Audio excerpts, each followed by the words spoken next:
Today on Great Chat, we talk about the latest SPV drama and the broader pressures around access and liquidity that are keeping us firmly in a gray zone. I'm Ashley, and today I'm joined by Helen and Angela. Great Chat is brought to you by Mercury, radically different banking loved by over 300,000 entrepreneurs. We use Mercury to run this podcast and love recommending it to other founders and fund managers. It's free to get started. Try it for yourself and visit mercury.com to learn more and apply online in minutes. I've returned unscathed from my cruising adventures. Yeah, you don't even have to quarantine for your norovirus. That's great, Angela. I know. Well, the scary thing is my kids did take the Ruby Princess from San Francisco like a year ago, and that's the ship that's currently docked in San Francisco that has the norovirus. Oh my God, outbreak. Angela, this isn't even your first cruise. Well, I didn't know. Wow. Actually, I didn't go on this cruise. My parents took our kids on this cruise, which was amazing because then I just went to New York to YOLO for a week without kids. But yes, I'm glad they survived their cruise without norovirus. I'm glad that we came back from Alaska with no norovirus. But actually, while we were on the cruise, like one of my worst nightmares, there was like a medical emergency that happened. And so we changed the itinerary of our trip so that the ship, which was originally going to be just like in the middle of the ocean, went to port to drop this person off for the medical emergency. Were they super clear that it was not like some viral infection? I would imagine that any medical emergency on a cruise ship just has everyone thinking like, oh my goodness, this is the next pandemic. It's a heart problem. Don't worry. They said that it was specifically because this person needed access to some type of medical grade equipment that they did not have on the ship. And that's why they were being dropped off, which does not fully remove the possibility of an outbreak. But this being my first cruise in like 30 years, there's hand sanitizers everywhere. There's people, there's literally staff members standing outside of the restaurant as you go in, handing you sanitizing wipes, asking you to wash your hands inside of the bathroom for I don't know if this is just an Asian thing, but there's literally a paper towel dispenser and trash can right by the door and a sign that says, please open the door with the trash, please open the door with the towel and then throw the towel. We place this here so that you don't have to use your hands to open the doors. And then throughout the ship, the doors don't respond to physical force. There's little sensors by the wall that are touchless that open and close the door. Wow. So it actually dissuades you from. So I'm sure this was implemented for COVID, but I was surprised at how many measures there were in place to prevent contact. But then of course you're sitting together and sleeping in tight quarters. So anyways, but they did a lot where they could. Yeah. That's great, actually. Normally I'm doing the gymnastics of the paper towel, open the handle, and then on an airplane, put it in the trash can. On an airplane where you're and the trash can's open, so it's not the airplane. It's the trash you gotta put your hand into it. Yeah, it's defeats the purpose.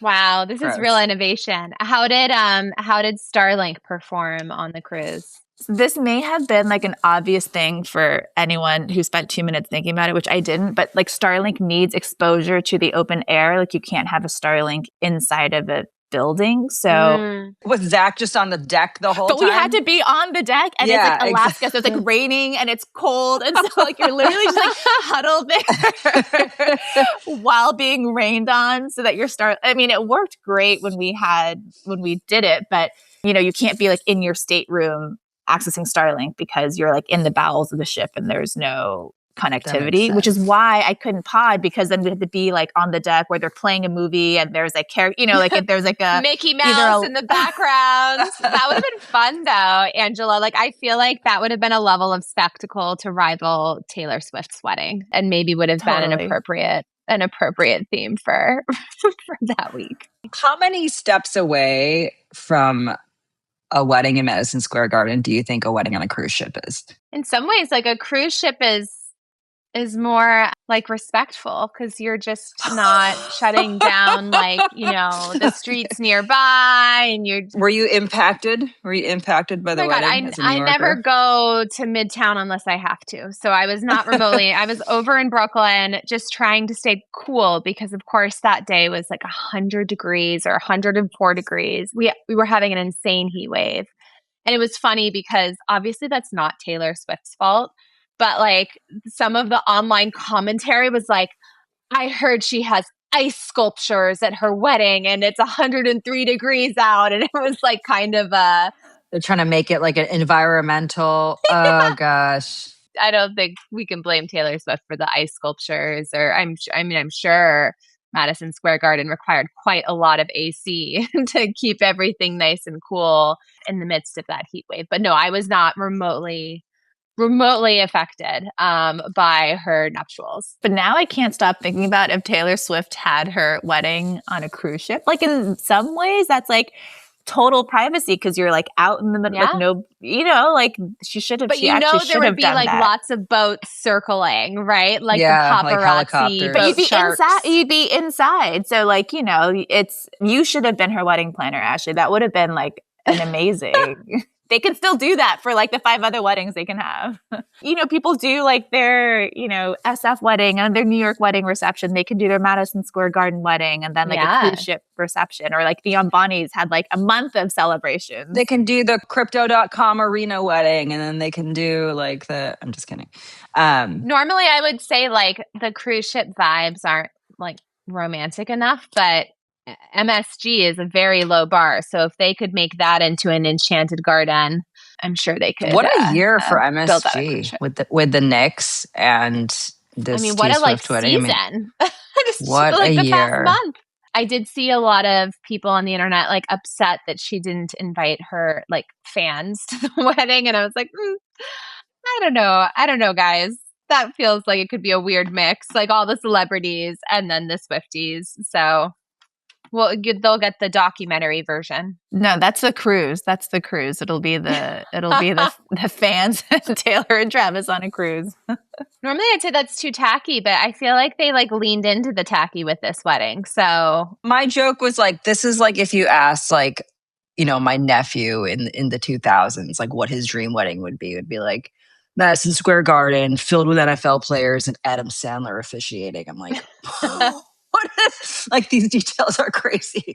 It's funny. They did such a good job keeping details private and sort of like on lockdown, right? Like guests couldn't bring their phones in. We have no images. And so I have a really hard time parsing reality from misinformation. And so I feel like there are a lot of people who are having fun, like leaking. I don't know if this is true, but like apparently like Taylor performed at her own wedding and walked down the aisle to one of her songs.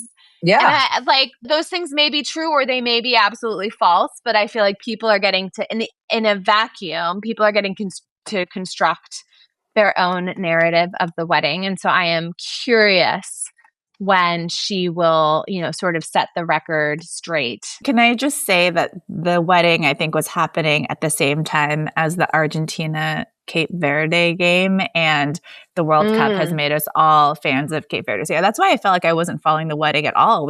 I was just like, not that I'm a sports person, but watching the game and feeling very invested in this team. The stories, it's like the 40-year-old goalie who like, I forget what his was a bus driver. Like it was such a good scrappy underdog tale. I know I'm not following the World Cup at all, and yet I feel like I know these players.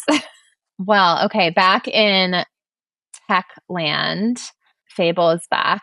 Has anyone played around with it? No. Do you have an update for us? Because I just feel like I keep getting this like pop up when I like open Claude, and I'm like not even reading it. I'm just sort of. It's so funny. I think they are doing aggressive in product marketing right now, and it's very specific because if you pay for Claude, you have access to Fable through today, the day we are recording, July 7th. And then you can no longer use Fable within your plan.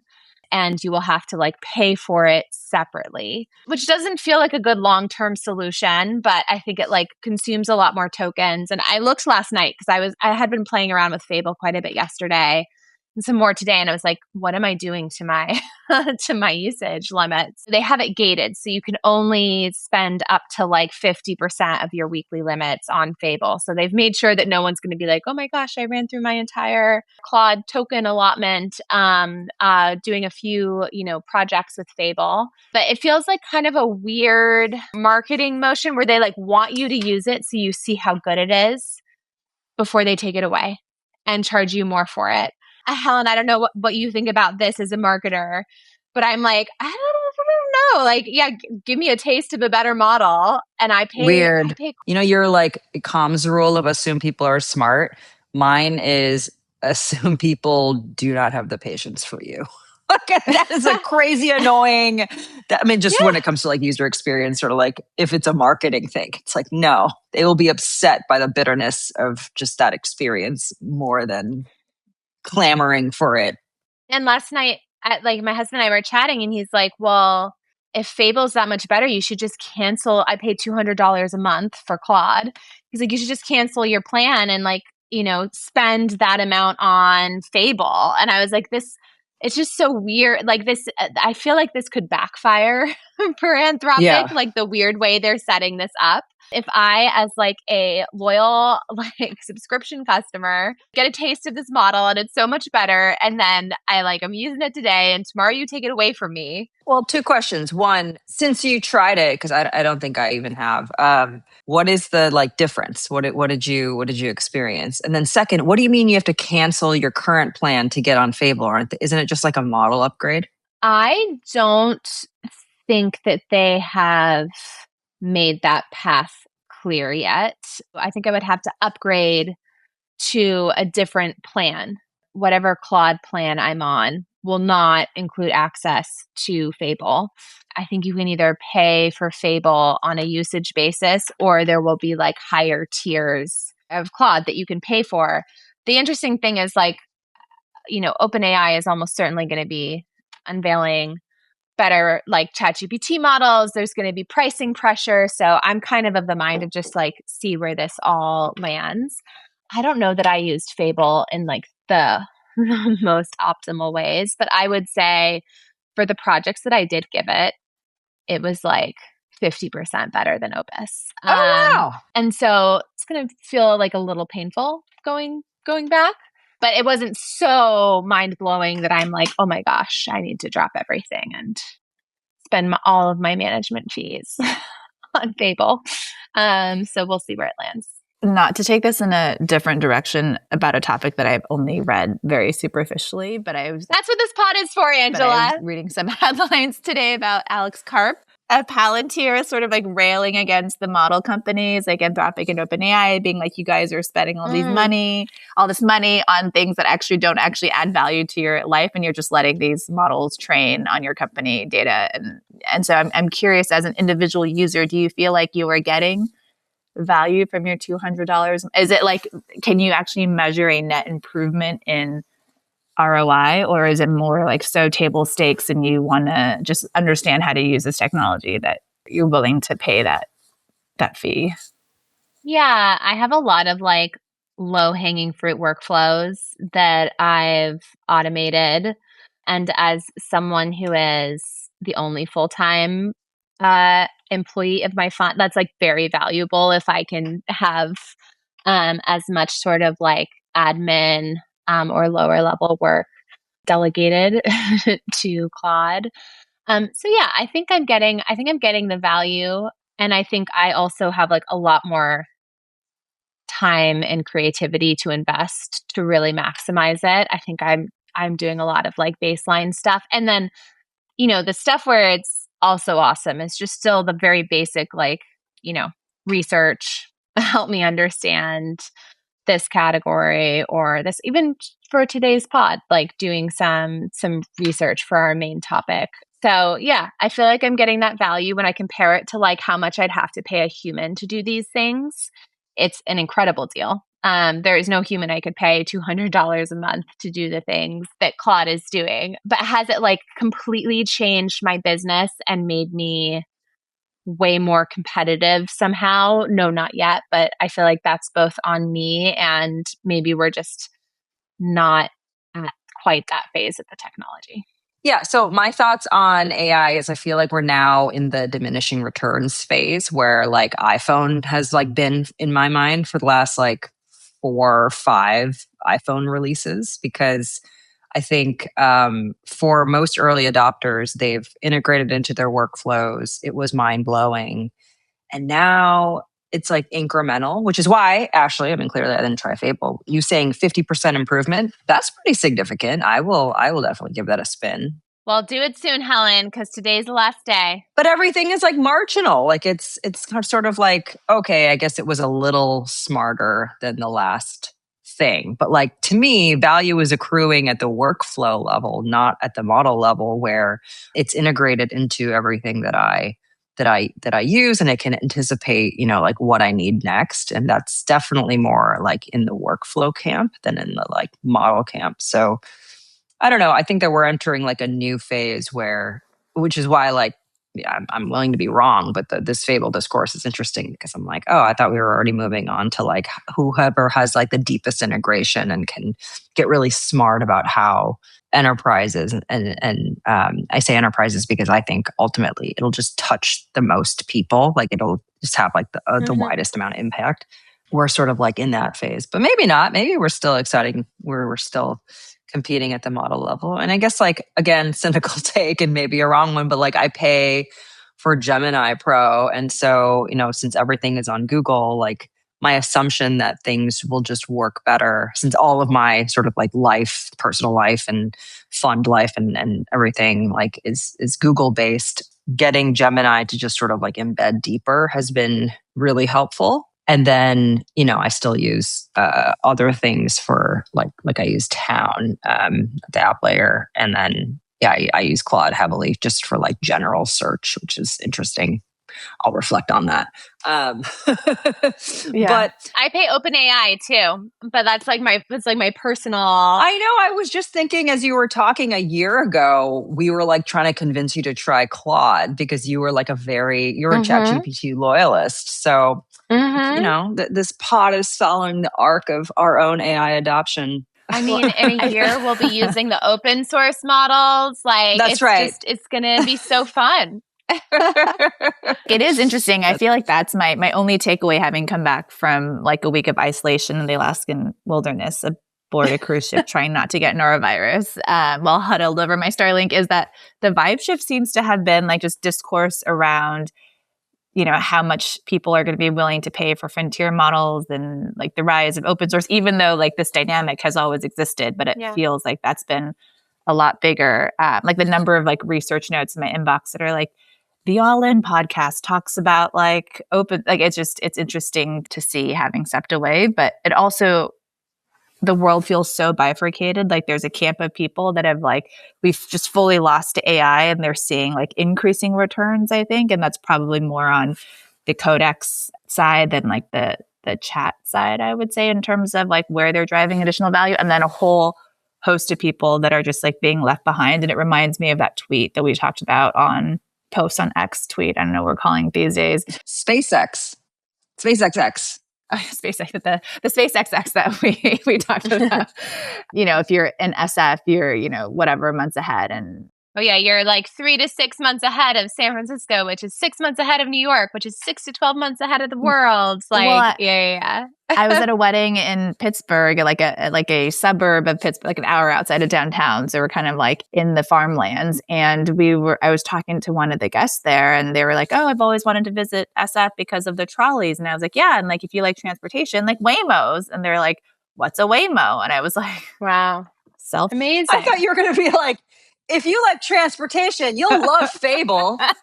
Sorry, but it was just like a reminder of like how different speeds are, and they're living their life great, like doing their thing and like untouched by Waymo and AI. And so yeah, like I don't even know if it's diminishing returns. It's just like the bifurcation to the barbells of how it's impacting people, and maybe the diminishing returns for everyone. Yeah, totally. I was in Cleveland last week. It was similar. It's not that they don't have access or like they don't read the New York Times and they read the same, like it's just not like 24/7. And you're not going to make it unless you're adopting all of these workflows and you're integrating it with your home AI or whatever. It's not at that level. And so to me, I mean, it came up organically in conversation a bunch, but it was just sort of like, yeah, I've tried it. Wow. What do I do with it? I was at an event with a bunch of emerging fund managers, and this was in San Francisco. So this is not a New York versus San Francisco thing. And one of the topics that came up was, how everyone's using AI. It's like a group level conversation. And I remember having these, I remember 2 or 3 years ago, people were stitching together all these tools, and there was so much enthusiasm and so much optimism from early adopters. And there was a real vibe shift where a lot of people were like, yeah, we've automated some stuff. It's great. We've even hired some people to do custom stuff for us. But honestly, the most important parts of our job have not changed. And they're still very, people were much more realistic about the impact of AI for their firms. And maybe there were some truly AI pilled people who were keeping quiet in that group. But I was actually surprised. It felt like people had gone through a whole sort of cycle of hype and enthusiasm and had come out the other side yeah, it's useful, but it's not the thing that is going to make or break my business. It's now just the new way of building, and it changes how I hire. And it was very pragmatic. And so it's funny. So even for people who are on the AI side of this bifurcated world, I think there's so much variation in terms of the people who are if you don't have 1,000 agents doing things for you 24/7, you're not gonna you're gonna be left behind. And the people who are yeah, this is an incredible tool,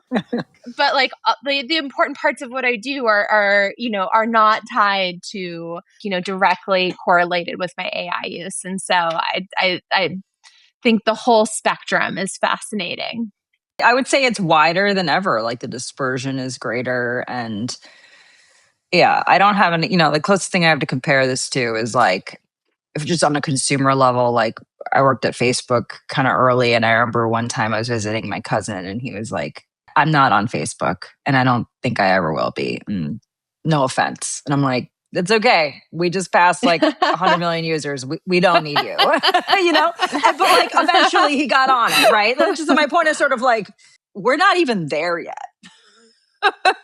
So I don't know. It'll be interesting. I'm interested. I have not looked this up, but I will after this recording. It's just the adoption curve of past sort of consumer internet adoption waves and what the shape of this looks like and where we are in the sort of long cycle of things. As you guys know, I'm not the most AI pilled person, but I spent the weekend with somebody who was at Google and is now at OpenAI, and someone that I think is generally pretty reasonable and down to earth. But I do think there's something in that SpaceXX/tweet/post that we talked about where I think when you're in the center of the action, you just see where things are going. And so we had this discussion. My husband's in synthetic biology, and there was some big update that just came out about synthetic biology that was in the New York Times or Wall Street Journal. And he was like, yeah, but it's not that impactful.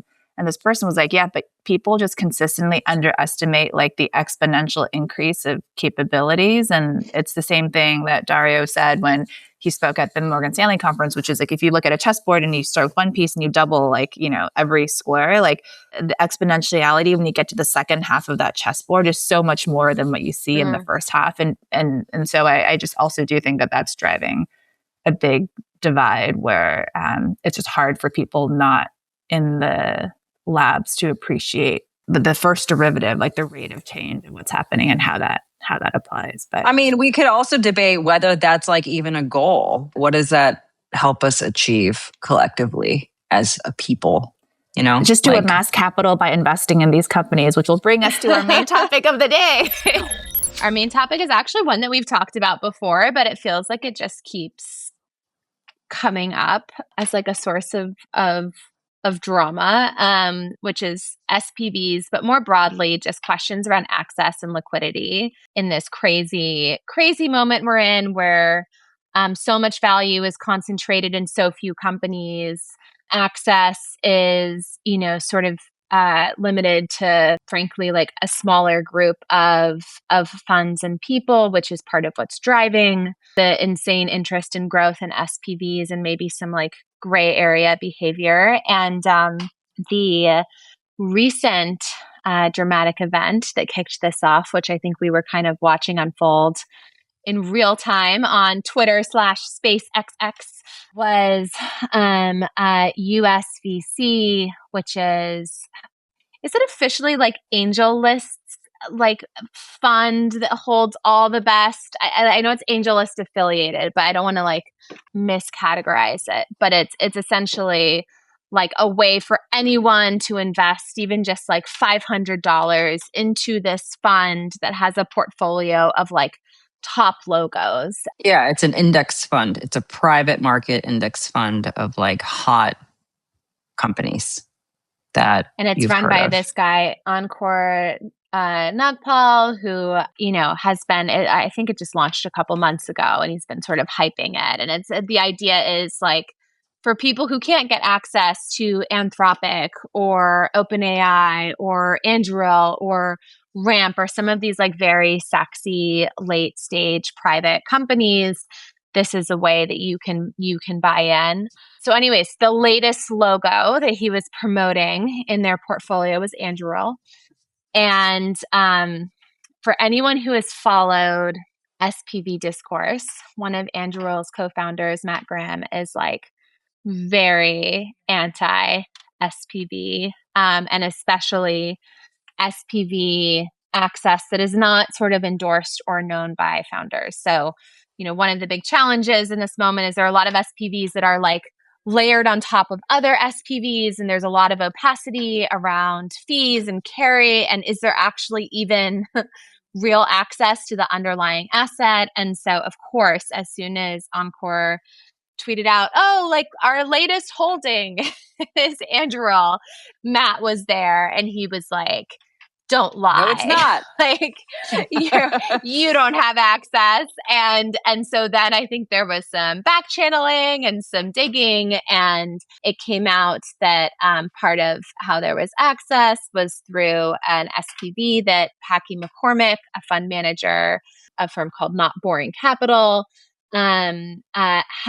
had led into Anduril with like Anduril's permission, obviously, in a recent round, and that one of the LPs or one of the investors in that SPV had decided to sell their position to USVC. But it took a while to like unpack all of that, and so in like the interim, it was Matt going after Packy and saying, like, I can't believe Packy, sold this position. There was some misinformation going around.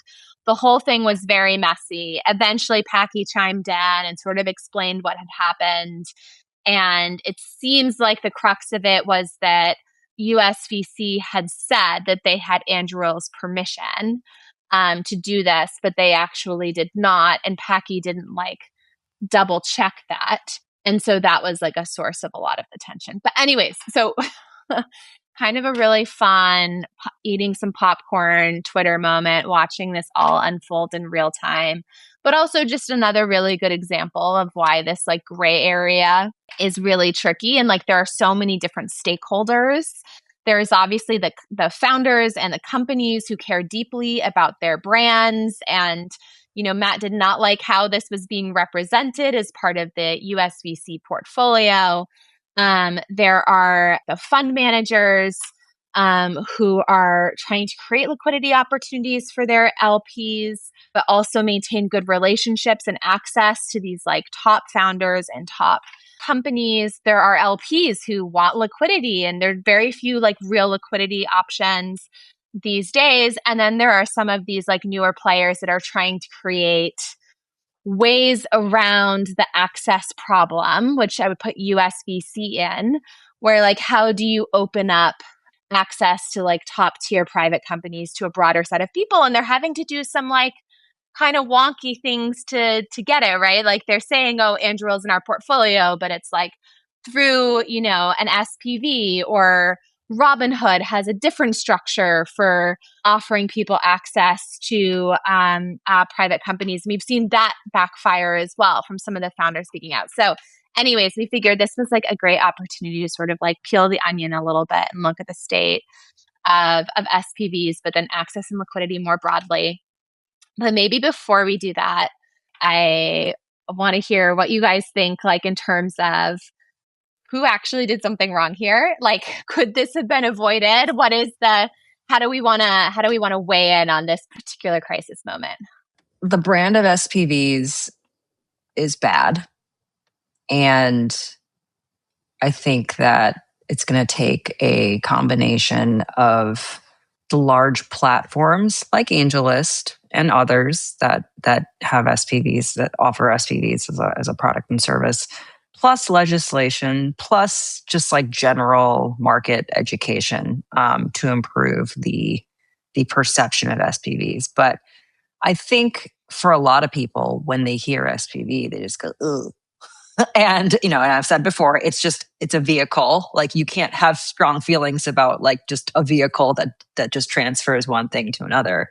It's the who's on what side, right? It's the who and what was the arrangement and what were the contracts.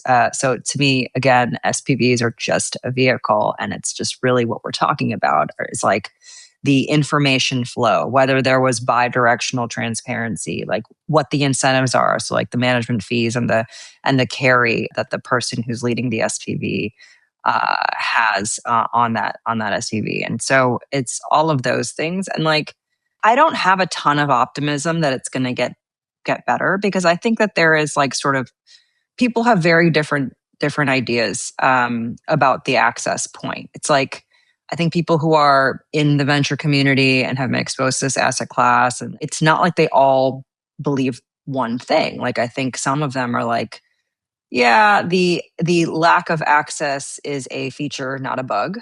And then others are like, you know, true laissez-faire, like, you know, people decide they want to buy lottery tickets or alcohol or, you know, just do straight up like whatever they want to do with their money. If they want to invest in early stage companies, you know, and really, really high risk, a really, really high risk asset class, who are we to stop them? And then you find data to support whatever your position is, because it's out there. Like you can find any sort of data and examples. And even just locally, like in San Francisco, people who work in the venture community, like there's a wide range of feelings around this, which is why I don't have a ton of optimism for like this debate going away, or that there being some sort of either like legislation or, you know, really big sort of reform around this gray area that allows for, you know, sometimes bad actors to do things that perpetuate the negative brand of SPVs. Does that make sense? Like it's sort of like this problem, and I've more thought of it as like it's probably always going to be a problem. And you should form your own, you know, sort of idea. You should have your own opinion about like what you think of them. And like, I don't preach any one way or another, but, you know, at AngelList, like when, I guess 3 ways that I was exposed to SPVs. One, as part of the onboarding process for every employee, like we make you run an SPV on the platform, so that just so you like understand the mechanics of it. So like, yeah, if you guys want one, I can spin one up like that.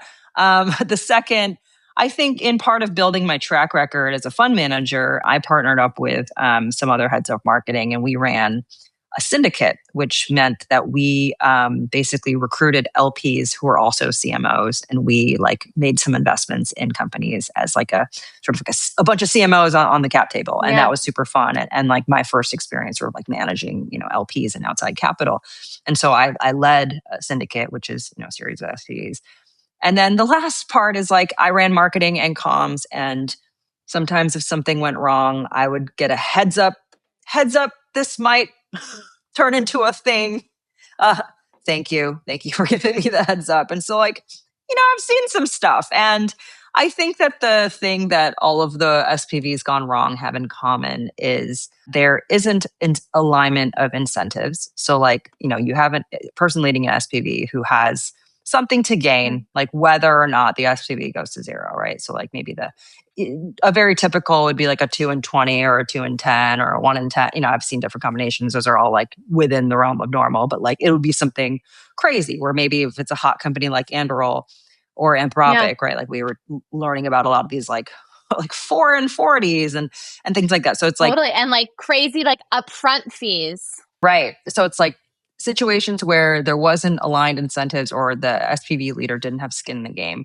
And then there wasn't information flowing equally in both directions, meaning the founders didn't know who who the investors were in the SPV.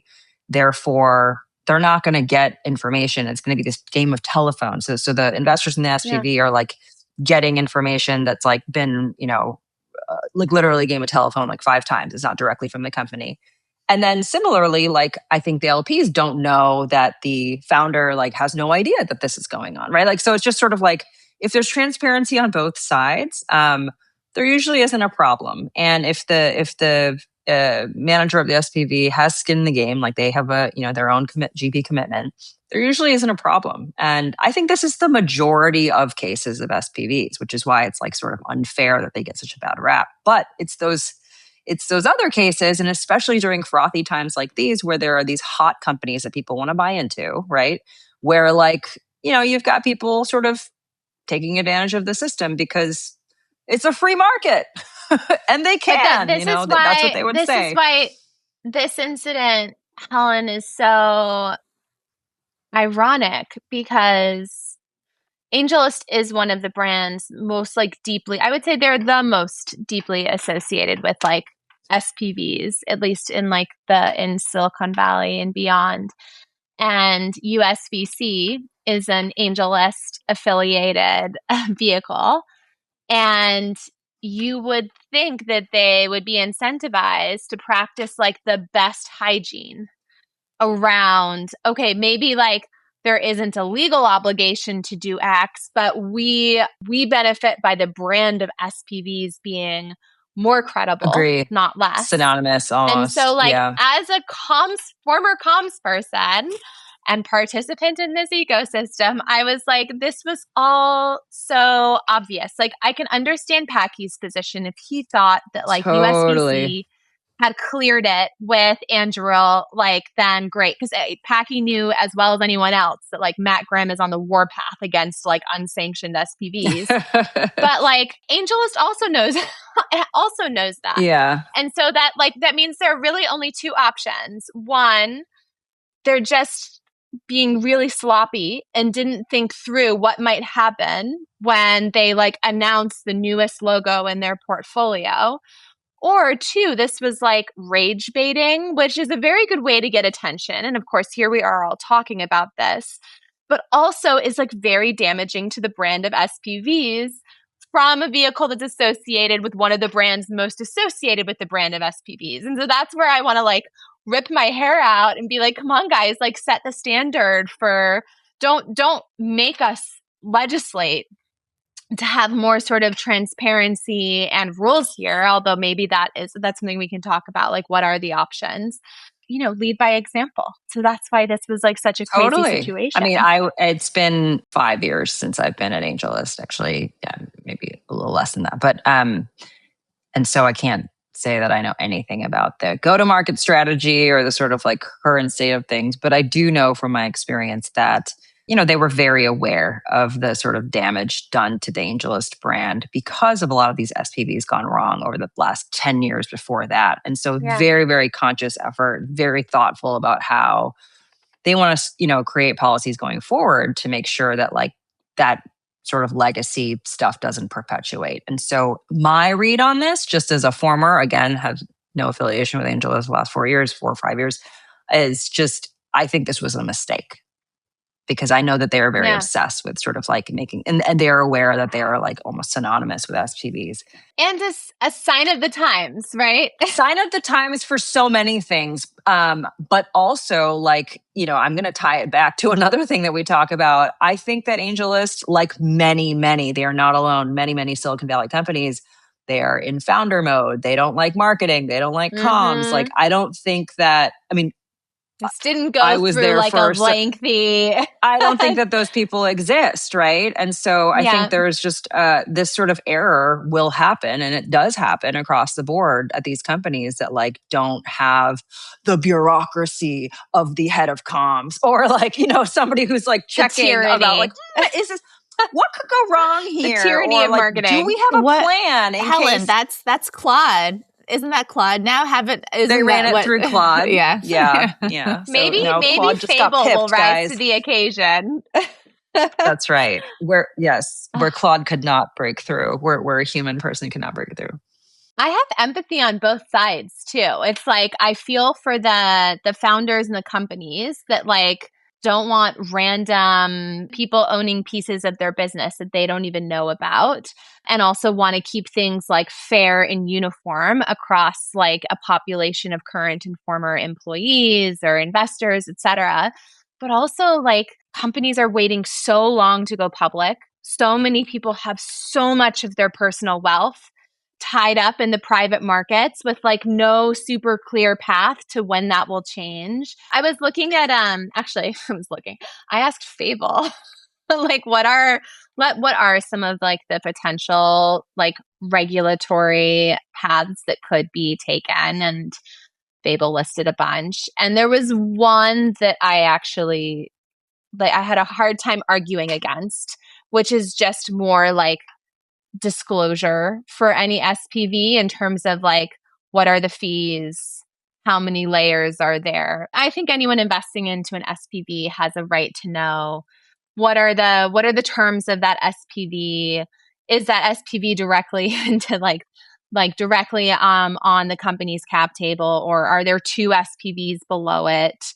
Does the person running it actually have any skin in the game? Like those things feel like kind of obvious to me. And if regulation isn't the right path, I think we just need more savvy investors and more conversation around here are the things you should ask for before investing in any SPV, just so that everyone can become like a little bit more savvy, especially if they're putting real money to work. Thank you for listening to Great Chat. Have questions for us? Make sure to submit them at anothergreatchat.com. See you next week.